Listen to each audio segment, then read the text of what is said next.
से चल रहा है। ठीक है, now starting with the chapter number 13। तो जैसा कि मैंने कहा अर्जुन भगवान से पूछेंगे कुछ कुछ विषयों के ऊपर, जिसमें कि आपका आएगा प्रकृति, पुरुष और चेतना के विषय में। तो वही कह रहे हैं यहाँ पे, the decoding the ultimate map of reality, है ना। तो डिकोड करेंगे यहाँ पे अल्टीमेट मैप ऑफ रियलिटी कि अल्टीमेट चीज़ क्या है यहाँ पर। तो main philosophical teaching establishing the fundamental duality of existence between the physical body and the consciousness observing it। यानी कि अर्जुन भगवान से मोटा मोटा पूछा, अगर मैं आपको थोड़ा इजी करके बताऊं, क्योंकि मैं इसको पढ़ूंगा तो आप थोड़ा कंफ्यूज हो जाओगे कि क्या क्या लिखा है इसके अंदर।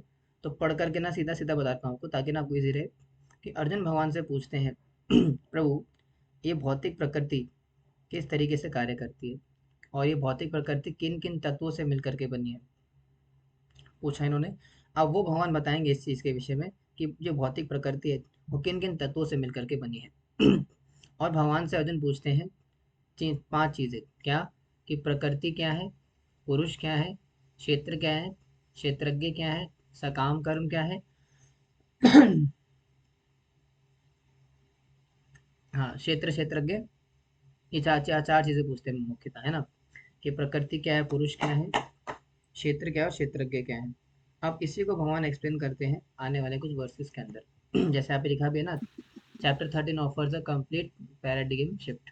Arjun ask the ultimate metaphysical question, क्या पूछते हैं अर्जुन भगवान से कि वही प्रकृति, पुरुष, क्षेत्र, क्षेत्रज्ञ, ज्ञान और ज्ञेय, ये छह चीजें पूछते हैं कि क्षेत्र क्या है, क्षेत्रज्ञ क्या है, ज्ञान क्या है, ज्ञेय क्या है, प्रकृति क्या है, पुरुष क्या है। तो ये छह क्वेश्चन पूछते हैं अर्जुन भगवान से। और भगवान क्या करते हैं, उन्हीं छह प्रश्नों का जवाब देते हैं एक एक करके। तो क्षेत्र, क्षेत्रज्ञ, ज्ञान, ज्ञेय और प्रकृति, पुरुष। दोबारा बोलता हूँ। छह चीजें पूछी अर्जुन ने।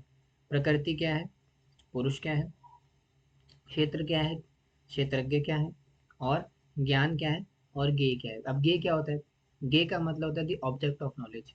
यानी कि अगर मैं बोलता हूँ कि इस बोतल पर ध्यान लगाओ, इस बोतल के बारे में बताओ, इस बोतल के विषय में जो भी नॉलेज आपके अंदर भरी पड़ी है, उस नॉलेज को आगे मुझे दो। ठीक है, तो वो जो नॉलेज आप दोगे, ठीक है, वो जो नॉलेज आप दोगे इस बॉटल के माध्यम से, इस बॉटल के विषय में, तो ये बॉटल क्या बन गया, गेय वस्तु, यानी कि इसके विषय में जो ज्ञान है। तो यानी कि गेय का मतलब होता है कि जिस विषय के ऊपर ज्ञान हो, जिस विषय के ऊपर चर्चा हो रही हो, उसको गेय बोलते हैं। और ज्ञान का मतलब क्या है, अब भगवान आगे बताएंगे कि भगवान किन किन चीज़ों का ज्ञान डिक्लेयर करते हैं यहाँ पे। फिर वो जो ज्ञान है किस पर्टिकुलर चीज़ के लिए होता है, गेय वस्तु, उसको गेय वस्तु बोलते हैं। यानी कि किस चीज़ के ऊपर ज्ञान है वो। ठीक है, तो भगवान सबसे पहले बताते हैं जीवात्मा और परमात्मा के विषय के अंदर। सबसे पहले हम बताते हैं पैरा कि जो हमारी जीवात्मा और परमात्मा, इसके अंदर क्या चीज़ है। तो क्षेत्र, क्षेत्रज्ञ, है ना। तो सबसे पहले चर्चा करते हैं क्षेत्रज्ञ और क्षेत्रज्ञ की, कि क्षेत्र क्या है और क्षेत्रज्ञ क्या है। क्षेत्र का मतलब होता है शरीर, यानी कि हमारी जो ह्यूमन बॉडी है, हमारे ह्यूमन बॉडी को क्षेत्र कहा जाता है। क्या कहा जाता है, क्षेत्र। यानी कि हमारा जो पंच महाभूत का बना शरीर है, इस पंच महाभूत के बने शरीर को क्षेत्र कहा जाता है। और इस क्षेत्र को जानने वाला, इस क्षेत्र की जो नॉलेज है, इंफॉर्मेशन है, वो जिसके पास होती है, उसको कहा जाता है क्षेत्रज्ञ। समझ में आया था ना। मैंने बोला क्या, कि क्षेत्र और क्षेत्रज्ञ। यानी कि क्षेत्र का मतलब क्या है, ये शरीर, यानी कि जो पंच महाभूत का बना शरीर है, इसको क्षेत्र कहा जाता है। और इसके अंदर है ना, इसको जो जानने वाला है, उसको क्या बोलते हैं, क्षेत्रज्ञ। अब इस समझ में आता है प्रभु जी कि क्षेत्र का मतलब होता है शरीर, और क्षेत्रज्ञ का मतलब होता है इसको जानने वाला। लेकिन अब सवाल आता है कि इसको जानने वाला वास्तव में है कौन। क्षेत्रज्ञ, एक्चुअल क्षेत्रज्ञ वास्तव में कौन है, जो कि इसको वास्तविकता में जानता है। वो बड़ा महत्वपूर्ण है, वो समझते हैं पहले। तो उसके विषय में हम बताते हैं दो चीजें, एक तो होती है आत्मा और एक है परमात्मा। यानी कि जो क्षेत्रज्ञ हैं, वो दोनों को ही कंसिडर किया जा सकता है।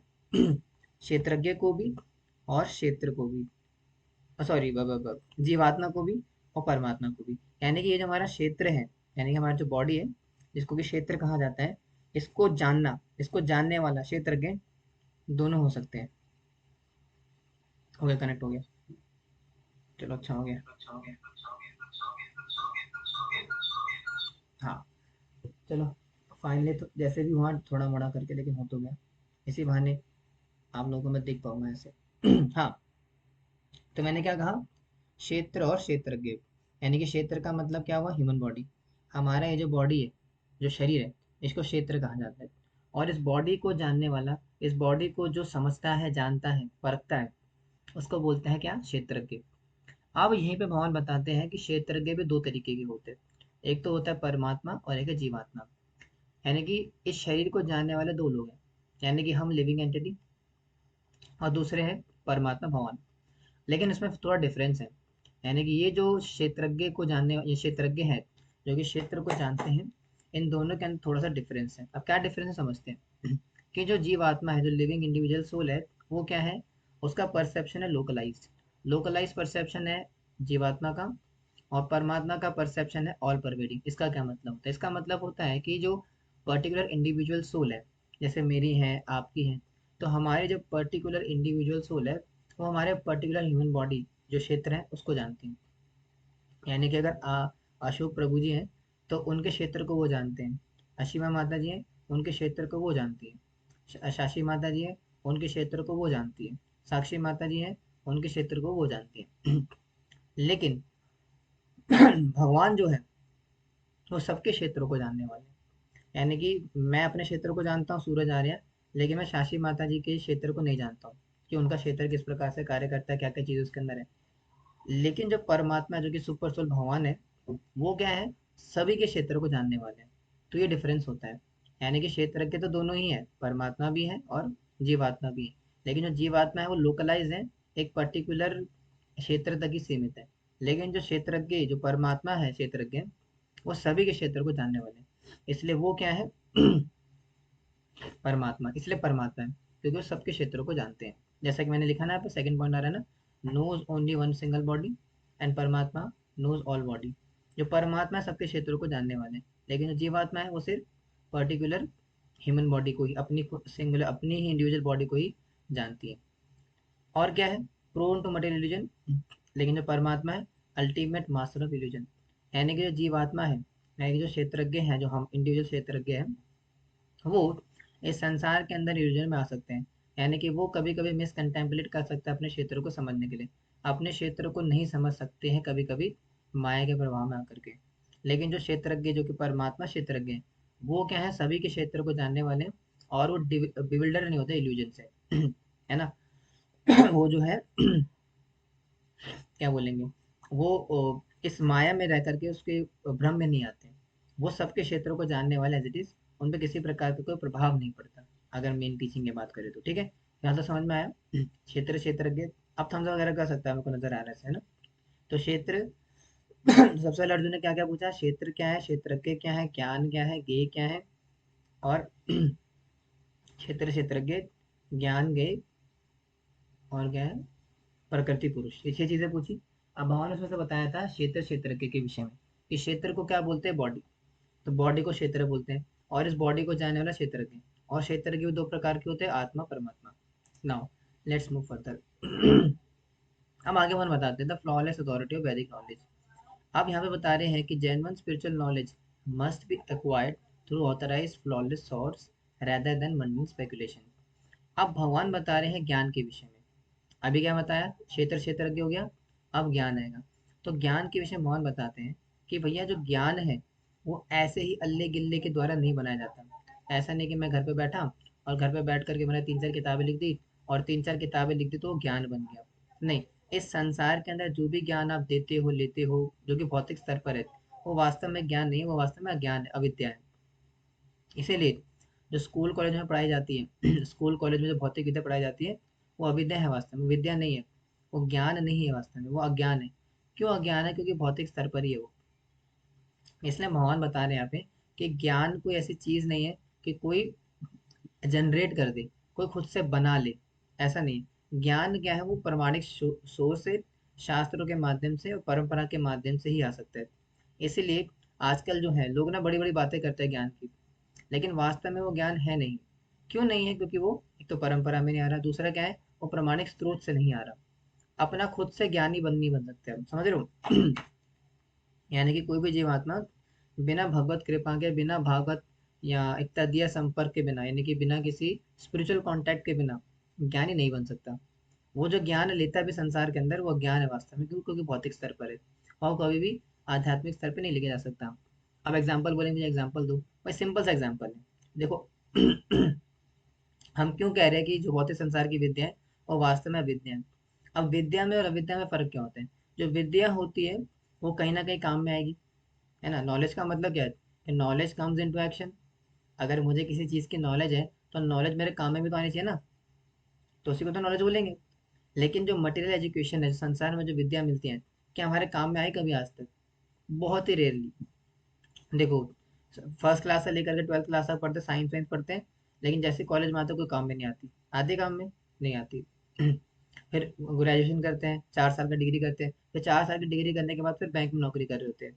कोई क्लर्क की नौकरी कर रहा होता है, कोई अकाउंटेंट की नौकरी, कोई आईआईटी का बंदा हो सकता है, जो कि मान लो आईआईटी तो नहीं, खैर कोई मान लो कोई इंजीनियरिंग कॉलेज का बच्चा होगा, वो इंजीनियरिंग कॉलेज को छोड़ करके बैंक में अकाउंटेंट बना पड़ा है। कोई क्या बोलेंगे, कोई डेटा एंट्री की जॉब कर रहे हैं, तो कहाँ काम में है? इसलिए उसको अविद्या बोलते हैं, क्योंकि विद्या का मतलब है कि वो आपके काम में आनी चाहिए, आपकी यूजफुल होना चाहिए वो। संसार में जो विद्या मिलती है यूजफुल नहीं होती है, इसलिए उसको अविद्या कहा जाता है। तो इसलिए भगवान बता रहे हैं कि जो ज्ञान है वास्तव में, वो ऐसे ही किसी अनऑथोराइज सोर्स से नहीं आता। Knowledge, genuine spiritual knowledge must be acquired through authorized flawless source। तो यानी कि हमारे जो वैदिक ज्ञान, जो कि वास्तविक ज्ञान जिसे हम कहते हैं, आध्यात्मिक ज्ञान, वो ऐसे ही किसी अप्रामाणिक स्रोत से नहीं आती है। उसको प्राप्त करने का एकमात्र तरीका क्या है? कि हम ऑथराइज्ड पर्सन से, ऑथराइज्ड परंपरा, ऑथराइज्ड लोग, ऑथराइज्ड स्क्रिप्चर से सुने। अगर ऑथराइज्ड सोर्स से अगर आप नहीं सुनेंगे, that means your knowledge is incomplete, and that is the thing जो कि मार्केट में आजकल चल रही है। मार्केट में आजकल ज़्यादातर लोग इनकम्प्लीट नॉलेज ही दे रहे हैं। क्यों? क्योंकि भौतिक ज्ञान है, काम में नहीं आता। लेकिन ये जो आध्यात्मिक ज्ञान है जिसकी यहाँ पे चर्चा हो रही है, भगवान बता रहे हैं, वो काम में आते हैं। अब यहाँ तक समझ में आया। अब यहाँ पे भगवान प्रकृति को लेकर, अब यहाँ पे ओवरव्यू दिया, क्षेत्र का, क्षेत्रज्ञ का, और किसका? क्षेत्र, क्षेत्रज्ञ और ज्ञान, इन तीन की चर्चा हो गई। क्षेत्र क्या है, क्षेत्रज्ञ क्या है, ज्ञान क्या है। आगे गेय वस्तु भी आएंगे, पुरुष भी आएगा, लेकिन अब आ रहा है प्रकृति। सबसे पहले प्रकृति को थोड़ा डिटेल में एक्सप्लेन करते हैं भगवान, कि प्रकृति वास्तव में क्या होते हैं। Deconstructing the machinery of existence. अब प्रकृति के विषय में भगवान बताते, there are 24 elements in the complete universe. यानी कि पूरे भौतिक संसार के अंदर 24 प्रकार के तत्व है, और 24 प्रकार के तत्वों से मिलकर के पूरी भौतिक सृष्टि बनी है। आप बोलेंगे प्रभु जी, फिर 24 तत्व कौन कौन से हैं, है ना। तो 24 तत्व हैं आपके। सबसे पहले आता है आपके पंच महाभूत, यानी कि पृथ्वी, जल, अग्नि, वायु, आकाश। तो आपके पंच महाभूत हो गए। फिर उसके बाद जो हो गए हमारे, हमारी जो ह्यूमन बॉडी है, ये तो लिविंग एंटिटी है, उसके 10 प्रकार की इंद्रियां हो गई। कौन कौन सी? आँख, 5 ज्ञान इंद्रियां, 5 कर्म इंद्रियां। ज्ञान इंद्रिया कौन सी है? आँख, नाक, जीभा, कान और त्वचा। ये 5 ज्ञान इंद्रियां होगी। कर्म इंद्रियां होती है 5। कौन कौन सी होती है? हाथ, पैर, माउथ यानी कि मुंह, गूदा और एनस यानी कि मल त्यागने का द्वार, और सेक्स करने का जो ऑर्गन होता है, ये 5। तो ये 5 कौन से हैं? कर्म इंद्रियां। तो 5 कर्म इंद्रियां, 5 ज्ञान इंद्रियां, 10। ठीक है।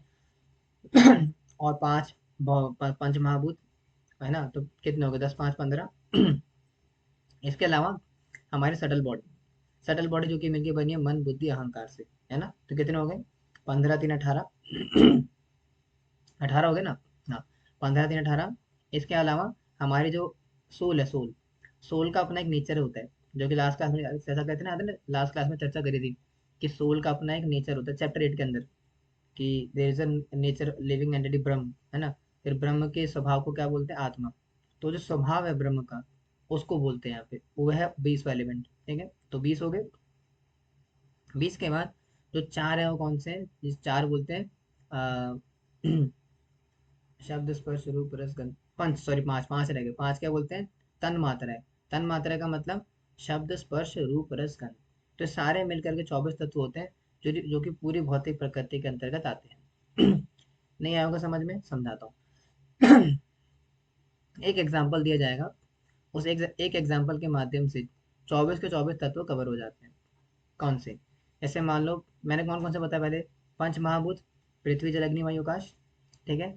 10 इंद्रिय, 5 ज्ञान, 5 कर्म, 10 5 15।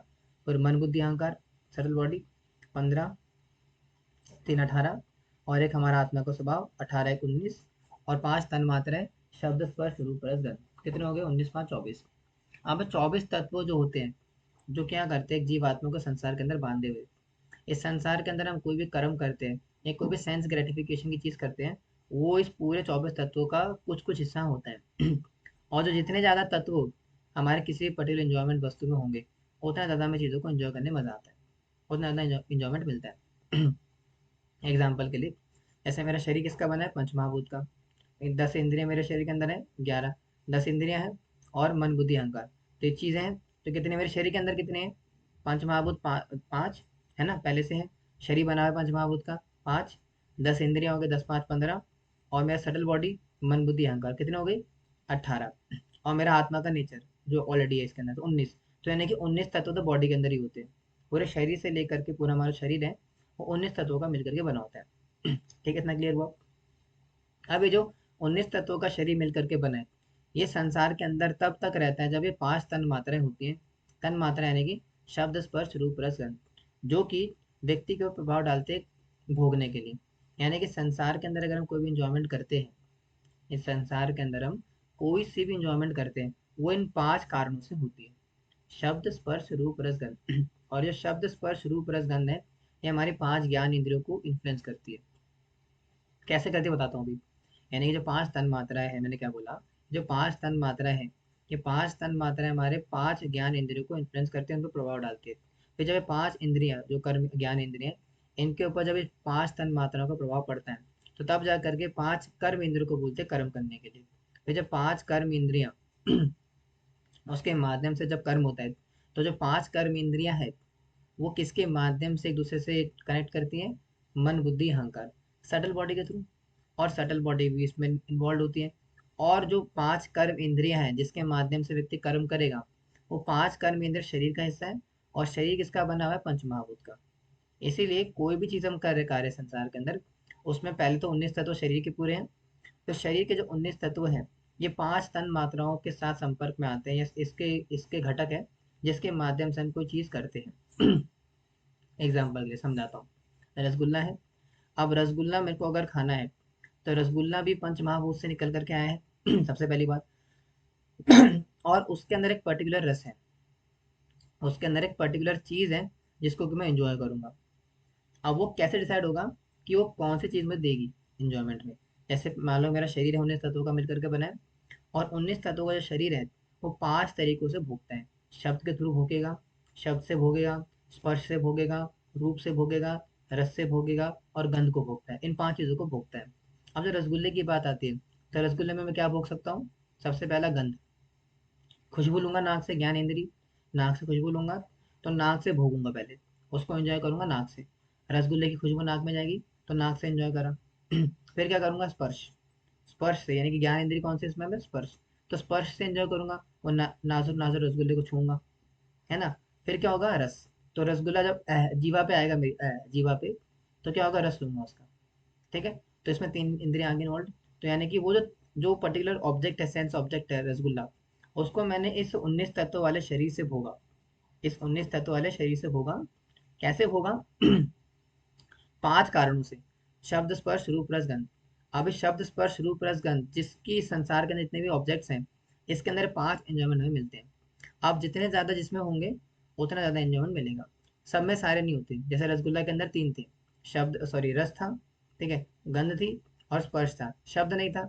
ऐसा तो नहीं है रसगुल्ला आके आपसे बोलता है कि मुझे खा लो। कभी सुना रसगुल्ले की आवाज? तो यहाँ पे शब्द शब्द इंद्रिय नहीं थी, यानी कि शब्द का जो क्या बोलेंगे, सुख था, नहीं था। इसीलिए इस संसार के अंदर जितने ज्यादा ये 5 तत्व होंगे इंजॉयमेंट के, उतना ज्यादा इंजॉयमेंट हमें मिलता है शब्द स्पर्श रूप रस गंध में। एक और एग्जांपल लेते हैं। जैसे मान लो कि गाना सुनना है। अब गाना सुनना क्या है? गाने सुनने का मतलब है कान। कौन सी इंद्री इन्वॉल्व है मेरी? ज्ञान इंद्री, कान। तो कान के माध्यम से मैं गाने को सुनूंगा। ठीक है। तो यानी कि शब्द स्पर्श रूप रस गंध में कौन सा वाला इन्वॉल्व है यहाँ पे? कान इन्वॉल्व है। तो इसीलिए कान से भोगूंगा, उसकी आवाज को भोगूंगा। ठीक है। तो इंजॉयमेंट वाला एलिमेंट कौन सा है यहाँ पे? शब्द। स्पर्श तो नहीं कर सकता हूँ, ऐसा तो नहीं है कि उसके अंदर, गाने के अंदर घुस के उसको स्पर्श कर लूंगा, नहीं कर सकता हूँ। रस, ऐसा तो नहीं मोबाइल को चाटने लगूंगा, मोबाइल चाट रहे हो जी, स्वाद ले रहे हो नहीं, रस भी नहीं ले सकता हूँ, स्पर्श भी नहीं कर सकता हूँ कि भैया उस गाने को स्पर्श कर लो, आवाज को स्पर्श नहीं कर सकता हूँ, तो सिर्फ आवाज है। किससे भोग रहा हूँ? शब्द, यानी कि उस शब्द को भोग रहा हूँ सर, ध्वनि को भोग रहा हूँ। तो वैसे ही संसार के अंदर अलग अलग प्रकार प्रकार के इंजॉयमेंट्स होते हैं, और जितना ज्यादा उसमें जो है जितने तत्व ज्यादा होंगे उतना एंजॉयमेंट मिलेगा। और इस संसार का जो टॉप मोस्ट एंजॉयमेंट है, इस संसार का top most enjoyment sex life है। शास्त्र बताते हैं, क्यों शास्त्र क्यों बोल रहे हैं सेक्स लाइफ से ज्यादा हाईएस्ट टॉप मोस्ट एंजॉयमेंट क्यों है? क्योंकि एकमात्र ऐसा भोग है, एकमात्र ऐसा एंजॉयमेंट है जिसमें कि 24 के 24 तत्व इन्वॉल्व होते हैं। आप बोले मुझे कैसे?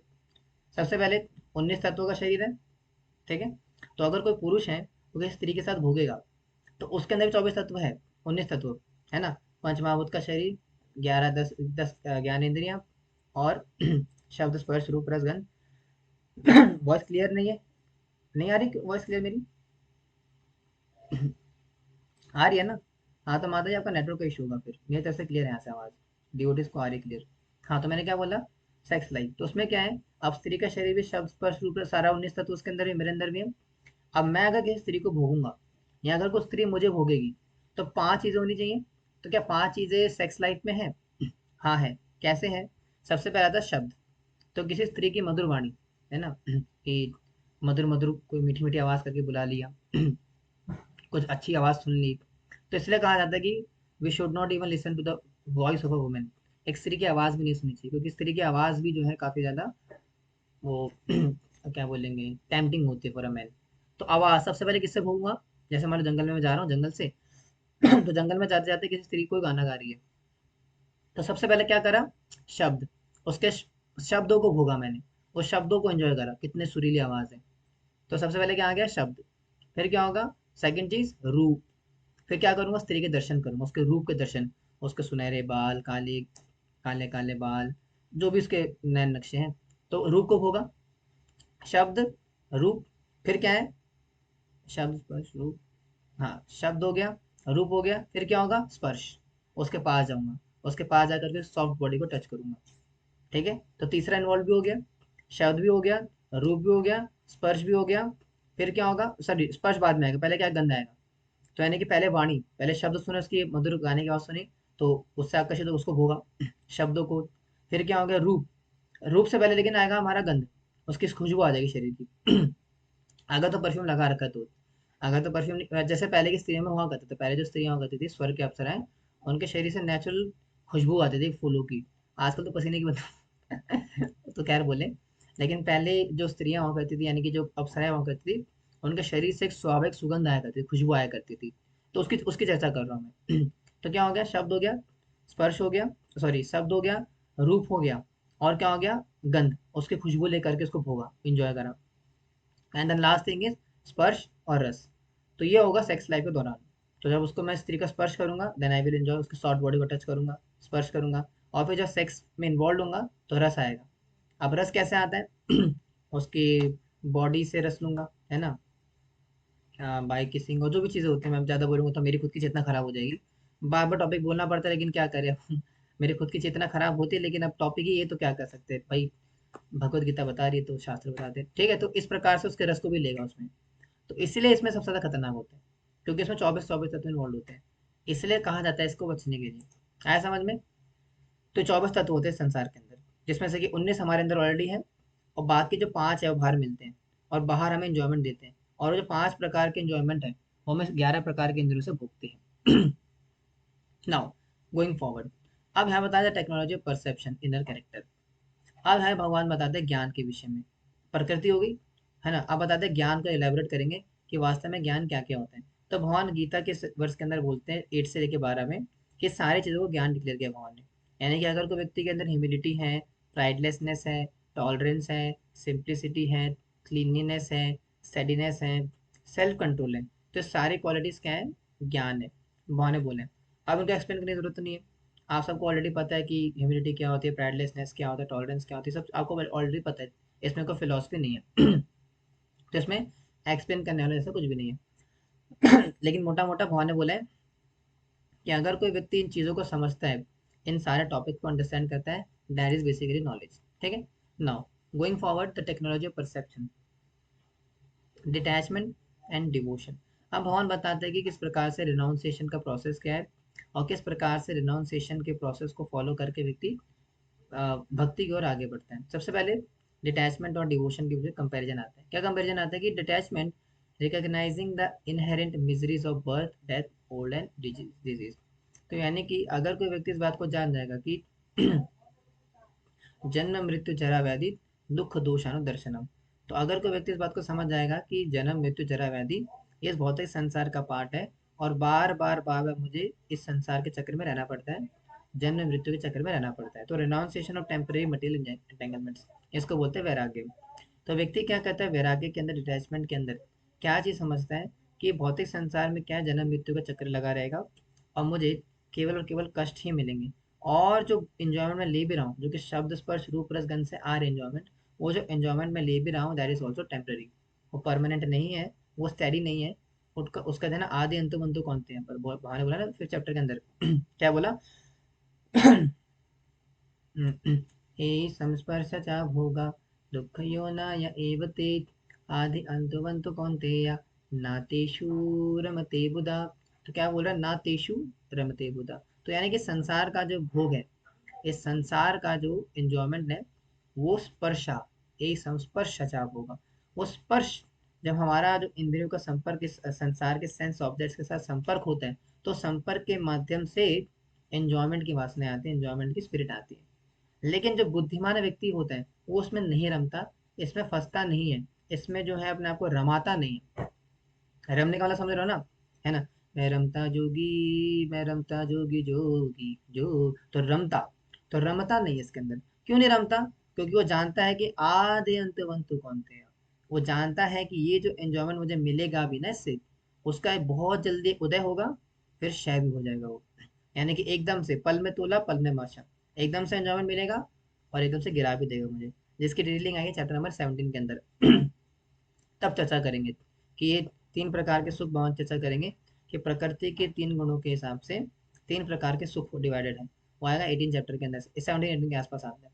लेकिन फिलहाल पे क्या कह रहे हैं, जो डिटैचमेंट का मतलब क्या कि व्यक्ति समझ जाता है कि इस संसार के अंदर जन्म मृत्यु का चक्कर लगा रहेगा पहले तो, और जो इंजॉयमेंट मिल भी रही है दैट इज ऑल्सो टेम्पररी। तो जब इस बात को समझ जाएगा तो क्या करेगा, devotion, cultivating an unalloyed constant devotion to the supreme lord भगवान की भक्ति करेगा, भगवान के नाम की माला करेगा। जैसे आप सब लोग बुरा मत मानेगा, 90% जो डिवोटीज जो लोग आते हुए भक्ति के अंदर, उसका कारण क्या होता है, यही पिटाई।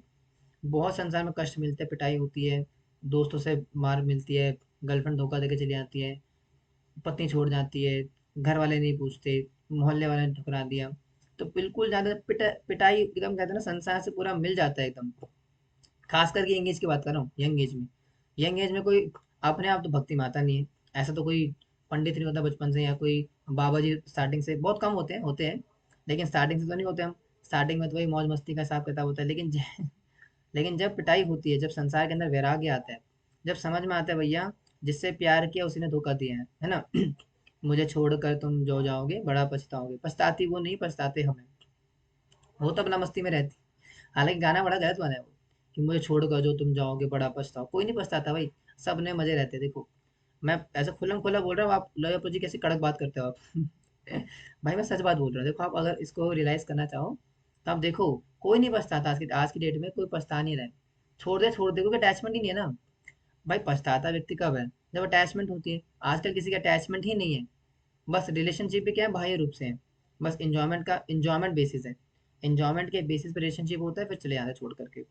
खैर अगर लेकिन मान लो किसी का सीरियस अटैचमेंट होता भी है, तो तब अटैचमेंट जब आता भी है तो कहीं ना कहीं कृपा के रूप में आता है, और तब व्यक्ति को समझ पाता है भैया वैराग्य, संसार के अंदर जन्म मृत्यु ये लगा रहता है, तब जा करके भक्ति करेगा, भगवान की माला पकड़ेगा, है ना। So that is the thing. तो philosophical search for the absolute truth, फिर ढूंढेगा कि संसार के अंदर क्या सत्य है, सत्य की खोज करेगा। वो जो सत्य क्या होता है, मैंने किसी से प्यार किया वो छोड़ के चली गई, मैंने अपने दोस्तों को देखा, मेरे यार थे, जिगरी यार थे मेरे, जिगरी यार थे, लेकिन जिगरी यार ने ही मेरा जिगर काट के खा गए है ना, इतना प्रोजित दुख मिला, कष्ट मिला। तो अब क्या करेगा व्यक्ति, ऐसे व्यक्ति क्या करेगा, आगे सत्य की खोज करेगा, भैया इस संसार से परे की चीज क्या है, ये चीज तो सबके साथ होती है, तो व्हाट्स न्यू इन दिस, क्या चीज़ नहीं है जो करनी चाहिए। सो एप्लीकेशन करेगा, उसकी रिसर्च करेगा, फिर अल्टीमेटली घुमा फिरा करके भक्ति तक आते हैं हम। इसलिए कह रहे हैं detachment means shifting the absolute centre of affection to Krishna. इसलिए वैराग्य का मतलब सिंपल सा होता है, विरक्ति का मतलब सीधा होता है कि अपनी आसक्ति को भगवान में लगाना। अगर डिवोशन की बात करें, भक्ति की कॉन्टेक्स्ट में अगर बात करें कि प्रभु जी भक्ति के कॉन्टेक्स्ट में डिटैचमेंट का क्या मतलब होता है, तो भक्ति के कॉन्टेक्स्ट में जो डिटैचमेंट होता है उसका एकमात्र मतलब होता है अपनी आसक्ति को भगवान में लगाना। डिटैचमेंट का मतलब ये नहीं होता फटे कपड़े पहन लिए आपने, बड़ी दाढ़ी रख ली आपने, है ना, बाल नहीं कटा रहे हो आप, या एकदम कबीर सिंह बन गए, फकीर सिंह जैसे हालत हो गई आपकी, उसको वैराग्य नहीं बोलते। वैराग्य का मतलब होता है कि आपकी आसक्ति संसार से हट करके भगवान में लगे। और ये भागवतम का वर्ष भी है, इसमें कहते हैं क्या कि भक्ति भक्ति परेशान भवता विरक्ति अन्य तत्र दिशा करके वर्ष आता है 11th कैंटो के अंदर, पढ़ लीजिएगा। तो उसमें बताते हैं कि भक्ति का स्वाभाविक गुण है विरक्ति को लेकर के आना।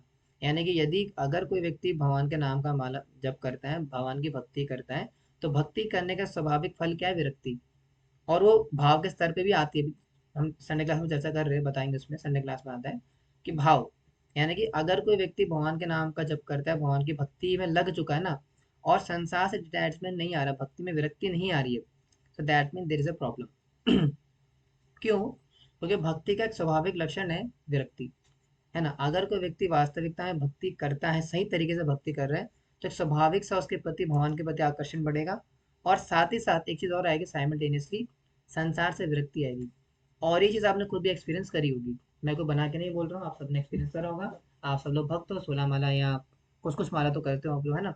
तो जब से आपने माला पकड़ी है भगवान की, जब से आपने भगवान का नाम करना, भजन करना शुरू करा होगा, you have your self felt, आपने खुद से एहसास किया होगा कि प्रभु जी हाँ, आप जो बात बोलो सही बोलो, संसार से कहीं ना कुछ विरक्ति तो आई है। जो पुराने दोस्त थे उनसे मिलने का मन नहीं करता, कोई था जो चला गया उसको याद करने का मन नहीं करता, एक थोड़ा डिटैचमेंट सा फील होता है प्रभु जी, मतलब ना संसार उतना कष्ट नहीं देता है ना, एम आई राइट और wrong? So that is the thing, अगर ऐसा हो रहा है तो that is good. So that is the nature of भक्ति, भक्ति का स्वभाव है। आगे बढ़ते हैं, आगे कह रहे हैं अल्टीमेट ऑब्जेक्ट ऑफ नॉलेज। तो ज्ञान भी हो गया, अब ज्ञान के बाद आएगा गेय वस्तु। कौन कौन सा हो गया? क्षेत्र हो गया, क्षेत्र का मतलब क्या होता है, शरीर, है ना। क्षेत्रज्ञ हो गया, क्षेत्रज्ञ का मतलब क्या होता है, शरीर को जानने वाला। और क्षेत्रज्ञ दो प्रकार के होते हैं, आत्मा परमात्मा। फिर क्या हो गया? ज्ञान हो गया, ज्ञान का मतलब क्या, जो भगवान ने बताया ह्यूमिलिटी वगैरह, वो ज्ञान होता है। फिर क्या हो गया? ज्ञान के बाद प्रकृति होगी, प्रकृति 24 तत्व। अब क्या होगा? गेय वस्तु, दो रह गए, गेय और पुरुषोत्तम। तो पुरुषोत्तम के बारे में चर्चा इसके बाद आएगी। अभी क्या आ रहा है? गेय वस्तु, कि गेय वस्तु क्या है? ब्रह्मन, प्योर इटर्नल स्पिरिट।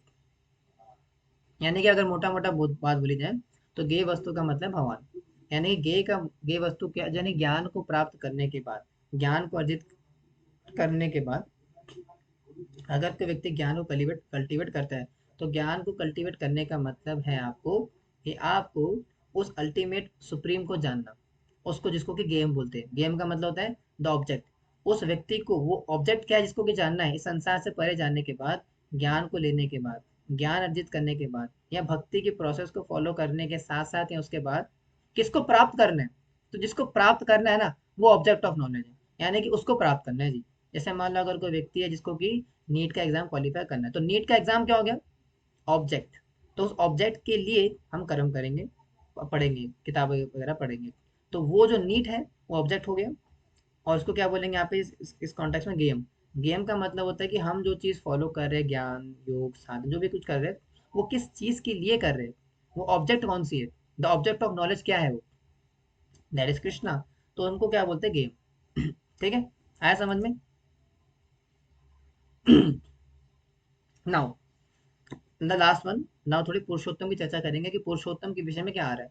तो पुरुषोत्तम के विषय में दो वर्सेज आते हैं। पहला आता है उपदृष्टवा, पहला आता है कौन सा, कि पुरुषः प्रकृति स्थितो ही भुंगते प्रकृति जनान गुणा कारणम गुण संग से सत असत जन्म योनिषु। पहले ये वर्ष आता है कि व्यक्ति क्या है, भौतिक एक साधारण बद्धजीव क्या है, इस संसार के अंदर रहते हुए, पुरुषः प्रकृति स्थितो ही, एक पुरुष, एक जीवात्मा इस संसार के अंदर रहते हुए, प्रकृति स्थितो ही क्या करता है, भूंगते प्रकृति जनान गुणा, जो प्रकृति के संसाधन है, जो पांच बताए ना तन्मात्र है, शब्द स्पर्श रूप रस गंध, इनके कारणों से संसार की वस्तुओं को भोगता है एंजॉयमेंट के लिए, है ना।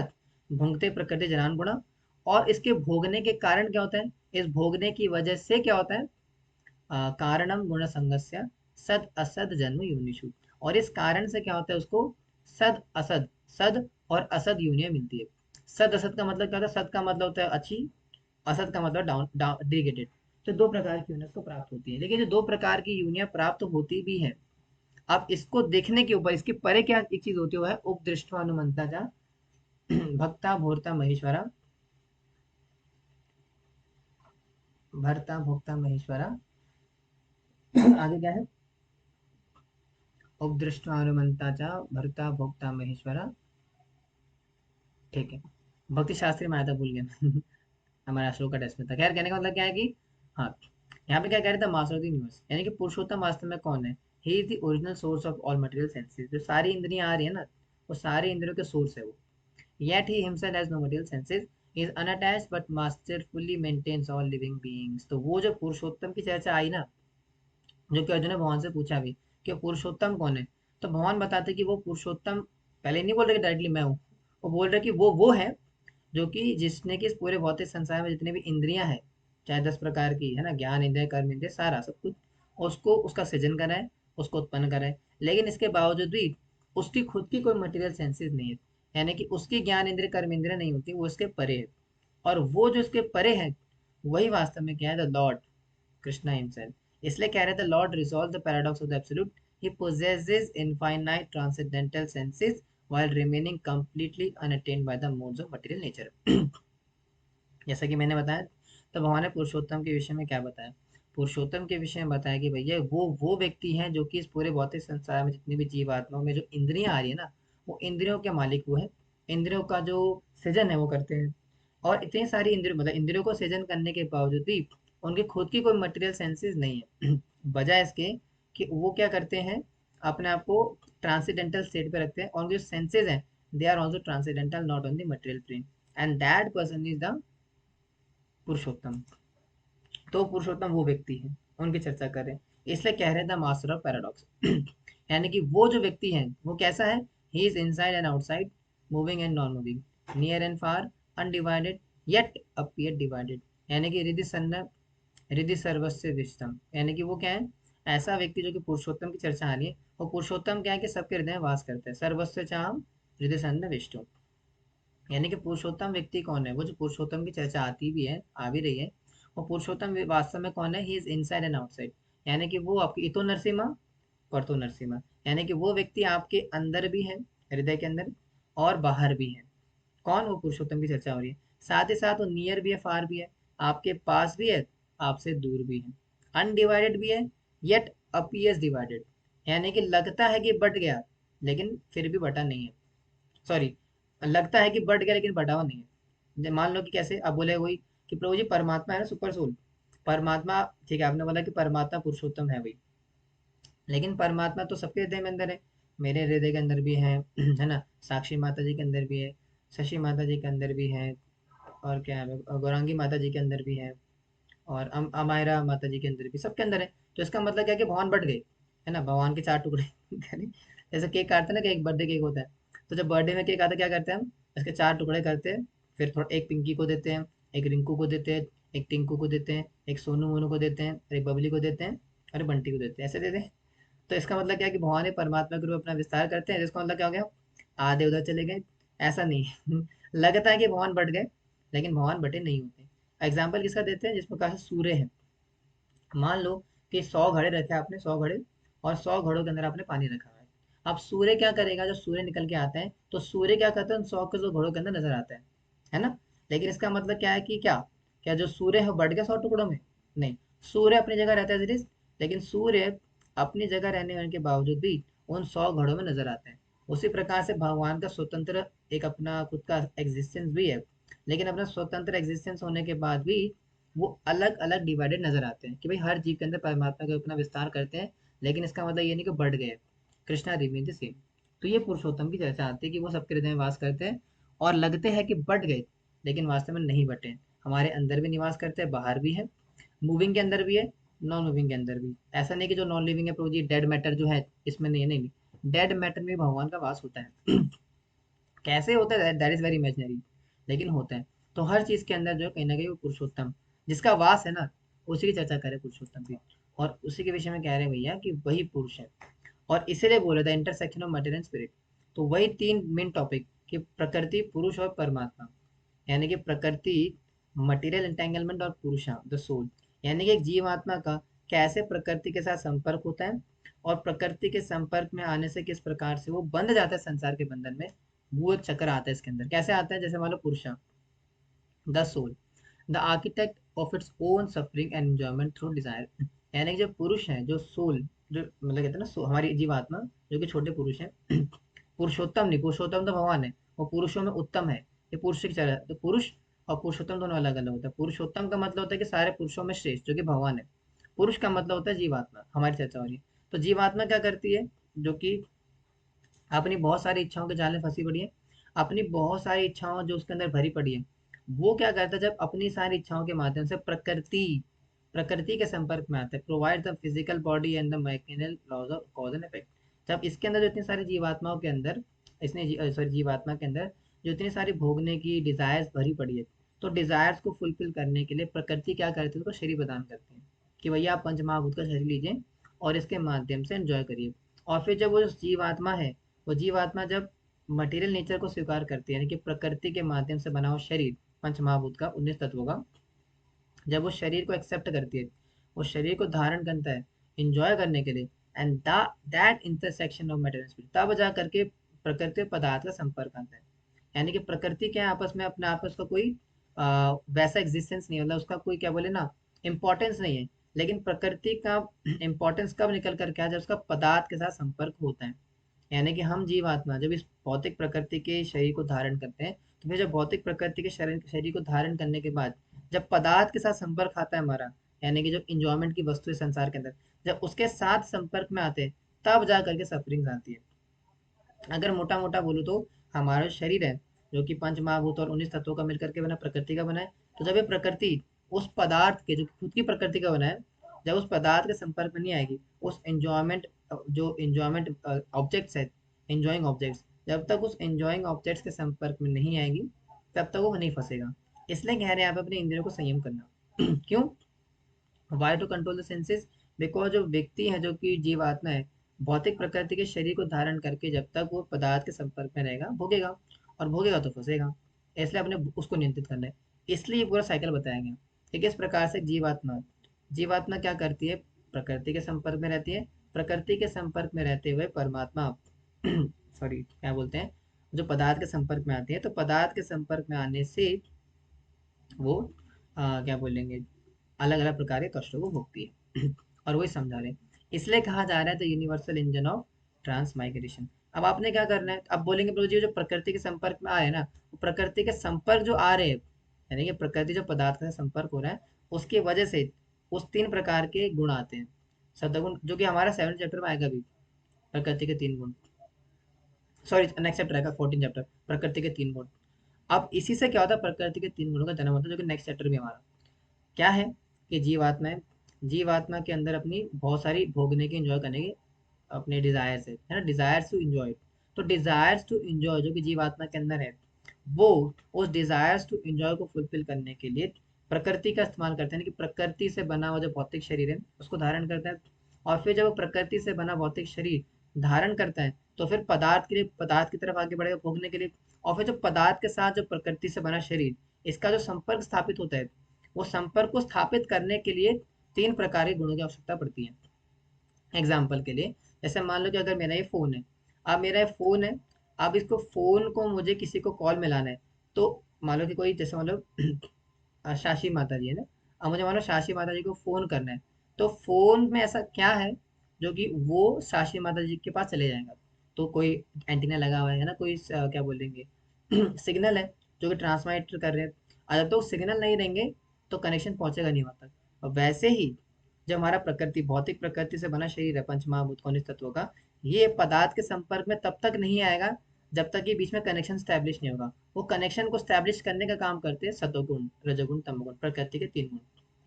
ये प्रकृति के तीन गुण क्या करते हैं, प्रकृति यानी कि हमारा भौतिक शरीर और पदार्थ के बीच में संपर्क स्थापित करते हैं। तो पदार्थ और प्रकृति के बीच में संपर्क स्थापित होता है इन प्रकृति के तीन गुणों के माध्यम से। तो जिस गुण से यानी कि जौन सा गुण, कौन सा गुण उसके साथ संपर्क में आ रहा है, इसके बेसिस पे डिसाइड होगा आपकी कौन सी योनि मिलेगी। अगर मान लो कोई व्यक्ति भौतिक प्रकृति है, वो कि सत्वगुण के संपर्क में आ रहा है ना, मतलब कि जिस पदार्थ को एंजॉय करना चाहता है, जिस पदार्थ का इस्तेमाल करना चाहता है, उसके साथ संपर्क क्या स्थापित हो रहा है, सत्वगुणी। तो सत्वगुणी कार्य करेगा और सत्वगुण में रहेगा, तो सत्वगुण में रहेगा तो फिर उस प्रकार के फल मिलेगा, रजोगुण में रहेगा तो फिर रजोगुणी फल मिलेगा, और तमोगुण में रहेगा तो तमोगुणी फल मिलेगा। आप समझा पूरा कॉन्सेप्ट क्या है प्रकृति के तीन गुणों का। सत्वगुण रजोगुण तमोगुण कॉन्सेप्ट सिंपल सा है कि हमारा जो भौतिक प्रकृति से बना शरीर है, जब इसको पदार्थ के साथ संपर्क बनाना होता है एंजॉय करने के लिए, तो वो जो एंजॉयमेंट करने के लिए जो पदार्थ के साथ संपर्क बनता है, वो संपर्क स्थापित करते हैं प्रकृति के तीन गुण। आया समझ में। आगे बढ़ो। अब यही चीज को लेके चलना, क्योंकि यही चीज आपकी कल आएगी फिर से 14 चैप्टर के अंदर। और वही चीज भगवान भी देखते हैं। भगवान भी क्या करते हैं, देखते हैं बैठ करके। उपदृष्टवा अनुमंता चा भर्ता भोक्ता महेश्वरा। आगे क्या है मैं भूल रहा हूँ। उपदृष्टवा अनुमंता चा भर्ता भोक्ता महेश्वरा, लास्ट लाइन भूल गया, बड़ा इंपॉर्टेंट लाइन थी वो भी। अब भगवान भी यही करते हैं, भगवान भी देखते हैं ना कि दो प्रकार के पंछी हैं। एक कौन है, सुपर सोल यानी कि उपदृष्टवा, एक है इंडिविजुअल सोल यानी कि फ्रूट्स खाने वाला। अब भगवान भी क्या करते हैं, भगवान बैठ के देखते हैं कि भैया ये जो सामने वाला व्यक्ति है ना, इसका जो भौतिक प्रकृति का बना शरीर है, अब ये किस प्रकार से पदार्थ के संपर्क में आ रहा है, और पदार्थ के संपर्क में आ करके क्या क्या चीजें, क्या फ्रूट्स को एंजॉय कर रहे हैं। भगवान बैठ करके देखते हैं, कुछ नहीं बोलते। वो देखते कि अच्छा अभी प्रकृति के तीन गुणों में है ना ये, सतोगुण के संपर्क में आकर के सतोगुणी कर्म कर रहा है, चलो ठीक है करने दो। रजोगुण के संपर्क में आ रहा है, रजोगुणी कार्य कर, चलो ठीक है करने दो। तमोगुण के संपर्क में आ रहा है तो तमोगुणी कार्य कर रहा है तो करने दो। ये डिफरेंस है भगवान के अंदर। भगवान क्या है, सुपर सोल अनुमंता है, एक परमिटर है, कहते हैं ओवरसियर है, जो कि बैठ करके देख रहे हैं। थैंक यू माता जी। क्या लिखा आपने, उपदृष्टो अनुमंता च, अरे मेरा फोन तो खराब हो रहा है। उपदृष्टो अनुमंता च भर्ता भोक्ता महेश्वरा परमात्मेति चाप्युक्ते देहिस्मिन् पुरुषः पर, है ना, परमात्मेति वो परमात्मा है। परमात्मेति चाप्युक्ते, चा अपयुक्ते, चा परमात्मा है शरीर के अंदर, जो कि क्या है परमात्मेति चाप्युक्ते देहिस्मिन् पुरुषः पर, इस देह के अंदर रहते हैं परमात्मा, जो कि इसके परे है, इसके परा, इसके परे है, वो परमात्मा है। परमात्मा बैठ के देखते कि भैया अच्छा ये जो जीवात्मा है, ये प्रकृति के संपर्क में आ रहा है, और प्रकृति के संपर्क में आ करके कौन से गुण से कनेक्टेड है, कैसे पदार्थ का भोग कर रहे हैं, भगवान बैठकर आराम से देखते हैं। और भगवान को कोई मतलब नहीं है आप जियो मरो खुश रहो बर्बाद हो जाओ, डज नॉट मैटर टू। वो परमात्मा के रूप में रहते हैं, ठीक है। इसलिए कह रहे हैं, इसलिए क्या कह रहे हैं कि समापश्य ही सर्वतः सेइंग ऑल इक्वली। और ऐसा व्यक्ति जो है, जो कि वास्तव में ज्ञानी है, the formula for perfect vision. अगर आपको बोला ना प्रभु जी फिर हम क्या करें फिर, मतलब आप बोल रहे हैं कि भैया प्रकृति से बना शरीर है, वो पदार्थ के संपर्क में आएगा तो प्रकृति के तीन गुण लग जाएंगे। लेकिन हमें वास्तव में क्या विजन लेकर के आना है फिर, मतलब हमारा जो एक्चुअल विजन है संसार के लिए क्या होना चाहिए, सिंपल सा विजन है, भगवान को सभी को भगवान के संपर्क में दिखना। सुनी चेवा सा पाके चा पंडिता समदर्शिना। चाहे हमारे सामने राजा हो, भिखारी हो, हाथी हो या कुत्ता हो, सभी को क्या देखना कि भगवान के अंश है। ममे वांशु जीव लोग के जीवभूता सनातना, भगवान का सनातन अंश है जीवात्मा। और सामने जो कुत्ता शेर हिरण बिल्ली स्त्री पुरुष जो भी है, वो क्या है, वो स्त्री पुरुष कुत्ता बिल्ली शेर हिरण ना होकर के भगवान की आत्मा है, भगवान का सनातन अंश है। और अगर उससे ही बड़ा देखे तो, अगर हमारे कॉन्टेक्स्ट में, तो जीवेर स्वरूप है कृष्ण नित्य दास, उनको भगवान के दास के रूप में देखना, उनको भगवान के सेवक के रूप में देखना। Means we have soul and super soul within us. Yes, soul है और सुपर सोल है। सोल क्या करती है बैठ के, मैंने बताया ना, सोल का काम क्या, एंजॉय करना।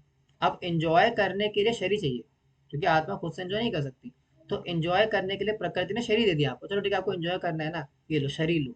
19 तत्व इसके अंदर है पहले से, 5 बाहर मिल जाएंगे आपको पदार्थ के साथ। जैसे मान लो क्या बोलते हैं ना फोन, जैसे आजकल क्या है, चार्जर नहीं आते फोन के अंदर, तो क्या बोलते हैं बाहर से खरीद लो। हाँ आपको फोन दे देंगे, फोन देने के बाद बाहर से चार्जर खरीद लो। वैसे ही भगवान ने क्या करा है, आपको एंजॉय करना है, बहुत बढ़िया एंजॉय करो आप। लेकिन एंजॉय आप ऐसे नहीं कर पाओगे, आपको शरीर चाहिए। तो इसलिए शरीर ले लो, जो कि पंच महाभूत का बना होगा। फिर पंच महाभूत का शरीर होने के बाद उसके अंदर मैं आपको 10 इंद्रियां दूंगा, 5 ज्ञान इंद्रिया, 5 जैसे होता है ना फोन, फोन मैंने दे दिया आपको, फोन के अंदर आपको सॉफ्टवेयर दे दिया, आपको एप्स दे दिए, सब चीज़ें दे दी। वैसे भगवान ने क्या करा, पहले फॉर्मेट बना दिया, पूरा फोन का स्ट्रक्चर बना दिया 5 पंच महाभूत का। फिर पंच महाभूत का जो स्ट्रक्चर बना हुआ है, अपने आप तो नहीं भोगेगा ना, उसके लिए क्या कर दिया, सॉफ्टवेयर डाल दिया। ये 5 ज्ञान इंद्रिया, 5 कर्म इंद्रिया, चलो इसके माध्यम से भोगो। फिर बोलेंगे कि प्रभु जी, सॉफ्टवेयर नहीं बोलेंगे, सॉफ्टवेयर नहीं बोलेंगे, उसको बोलेंगे आप क्या बोलेंगे, एप्लीकेशन उसके अंदर, या जो बाकी सेटिंग्स होते हैं ना, मुझे नहीं पता क्या होता है, एंड्रॉइड वगैरह होता है, जो भी चीज़ होती है वो। फिर कोई व्यक्ति बोलेगा, ठीक है प्रभु जी, पंच महाभूत का शरीर है और 10 इंद्रियां मिल गई, लेकिन अब मुझे बात बताओ कि अगर मुझे कौन सा भोगना है, क्या भोगना है मुझे, कौन सा मजा कब लेना है मैंने, ये कैसे डिसाइड करूं मैं कि भैया अगर कोई स्त्री आ रही है, आप स्त्री को जाकर उसे चाट तो नहीं सकता समझ रहे हो, आप स्त्री को जाकर खा तो नहीं जाऊंगा मैं, कि I want to enjoy women, तो खा जाऊंगा रसगुल्ले की तरह खा जाऊंगा उसे, नहीं कर सकता ना। तो मुझे कोई ऐसी चीज चाहिए जो कि डिसाइड करे कि भैया किसके साथ कैसा मजा करना है। वो डिसाइड करने के लिए आपका सूक्ष्म शरीर, मन बुद्धि अहंकार का, भाई मन, मन लो, बुद्धि लो और अहंकार लो इन तीन के माध्यम से मजे करो। After death where death super soul move. एक सेकंड मैं पहले कंप्लीट कर लूँ, फिर बताता हूँ एंड में पूछा डाउट, अभी खत्म होने वाला है बस। तो मैंने क्या बोला, मैंने बोला सॉरी, भगवान ने क्या बोला, आपको एंजॉय करना है ना, तो कौन सा एंजॉयमेंट कैसे करना है, उसके लिए आपको मैंने दे दिया मन बुद्धि अहंकार, तीन चीजें और दे दी, सूक्ष्म शरीर। यानी कि मन, मान लो कि कोई स्त्री आपके सामने आती है, तो स्त्री को पुरुष को भोगना होता है, एक पुरुष स्त्री को भोगेगा, ये उसको कैसे पता लगेगा, अहंकार से, अहंकार का ऑर्गन, यानी कि अहंकार है मैं पुरुष हूँ, आई एम अ मैन, तो मैन का अहंकार, तो जो मैन का अहंकार है, वो मैन का अहंकार आपको ये प्रेरित करेगा कि स्त्री को भोगो, फिर भोगने के लिए शरीर मिला हुआ है, पंचमहाभूत को बाकी सब चीजें, समझ रहे। तो यानी कि अहंकार से आइडेंटिटी हुई, फिर वो आपको मदद करेगा एंजॉय करने के लिए, अहंकार। फिर क्या होगा, बुद्धि, आप बोले प्रभु जी अहंकार तो है, I want to enjoy women, मुझे एक स्त्री के साथ भोग करना है, लेकिन ऐसे थोड़ी हो जाएगा, कुछ मतलब कुछ प्लानिंग करनी पड़ेगी, कुछ है ना सेटअप करना पड़ेगा। तो इसलिए क्या दिया, बुद्धि दी है, प्लानिंग करो कि भाई रात के 9 बजे से लेकर 10 बजे तक वो वहां से निकलती है, अकेली होती है, ऐसे प्लानिंग बनानी है, फिर से उसको रात को उठा लूंगा, समझ रहे हो। तो प्लानिंग करने के लिए बुद्धि दी हुई है, एंजॉय करना है, एंजॉय से अहंकार से नहीं होगा, प्लानिंग कर लो, बुद्धि लगा लो, बुद्धि आगे करो फिर बुद्धि भी लगाओगे, साथ में दिया है सबको जोड़ने के लिए, सबका पिताजी मन, मन दिया हुआ है, यानी कि मन से क्या करो, सबको कंट्रोल करो, कि बुद्धि को ऐसे लगाना है, अहंकार को ऐसे लगाना है, इंद्रिय को यहाँ पे लगाना है, मन दे दिया। तो मन क्या करता है, आपको इधर उधर ले जाता है, जैसे छोटा बच्चा था, छोटा बच्चा, छोटा बच्चा क्या करता है, अपनी मम्मी को लेता है और मम्मी को ले जा करके मार्केट में घुमाते हैं, मम्मी ये दिला दो, मम्मी वो दिला दो, मम्मी दिलाती है, मम्मी का काम क्या दिलाना। वैसे ही हमारा मन भी होता है, मन क्या बोलता है, बुद्धि को बोलेगा, अहंकार को बोलेगा, शरीर को बोलेगा, चलो वो देखो स्त्री जा रही है उधर, वो देखो कितनी सुंदर लड़की है, चलो उधर, मन क्या बोलेगा, चलो। तो जब मन ने बोला चलो, बुद्धि क्या बोलेगी, चल भाई चल, अहंकार क्या बोलेगा, चल भाई चल, और शरीर के माध्यम से जाते हो आप। तो ये पूरा कॉन्सेप्ट है भोगने का, भगवान ने इतना सही सिस्टम बना के दिया है, आप अगर ध्यान से बैठ के पढ़ोगे तो कंफ्यूज होगे, दिस सो मच डेफिनेशन, इतना ज्यादा प्रिसाइज इंजॉयमेंट की जो है ना, भगवान ने डेफिनेशन दी, मतलब क्या बोलेंगे, एक फैसिलिटी दी हुई है, और वो इस चैप्टर के अंदर बताया जाता है डिटेल में कि किस प्रकार से व्यक्ति भोगता है, इंजॉयमेंट करने के लिए क्या क्या चीजें मिली हुई है।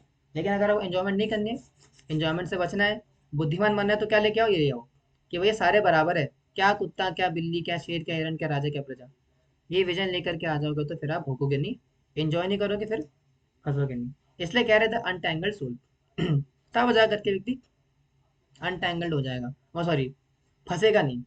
और फंसता क्यों है, इसलिए फंस जाता है क्योंकि वो व्यक्ति, मैंने आपको पूरा बता दिया, sensible person see that the material body performs all actions and the pure self does nothing.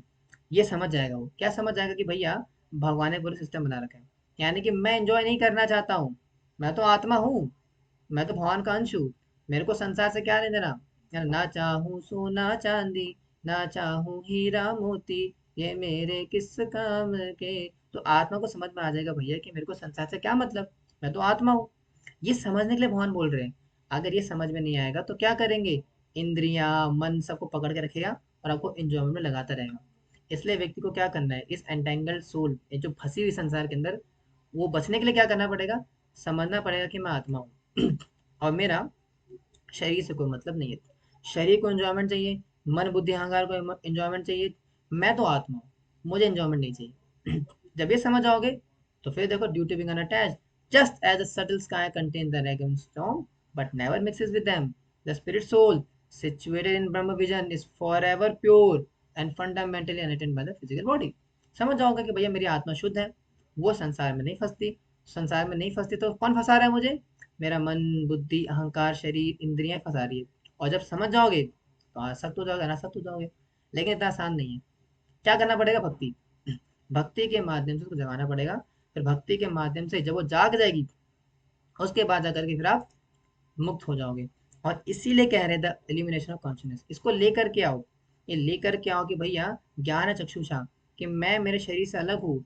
मेरा शरीर पंच महाभूत का बना हुआ है, इंद्रिया मन वगैरह दी हुई है भगवान ने इंजॉयमेंट के लिए। तो मेरा शरीर इंजॉय करना चाहता है, मेरा शरीर इंजॉय कर रहा है। बट मैं as a spirit soul, as a spirit soul मुझे इंजॉयमेंट की जरूरत नहीं संसार के अंदर। भैया मैं महात्मा हूँ। मेरा एक मात्र कर्तव्य है भगवान की सेवा करना, भगवान की भक्ति करना, उसके माध्यम से इंजॉयमेंट लेना। संसार में एंजॉयमेंट मेरे शरीर के लिए है, और अगर मैं उसको भोगूंगा तो कर्मों के बंधन में फंसूंगा। अगर ये समझ जाओगे, then you will be liberated to the higher levels. ठीक है जी। हरे कृष्णा, श्री प्रभुपाद की जय, भगवत गीता की जय। आपसे भक्तों की जय। सो काफी इंटरेस्टिंग चैप्टर है, काफी मुश्किल भी है, कॉम्प्लिकेटेड भी है।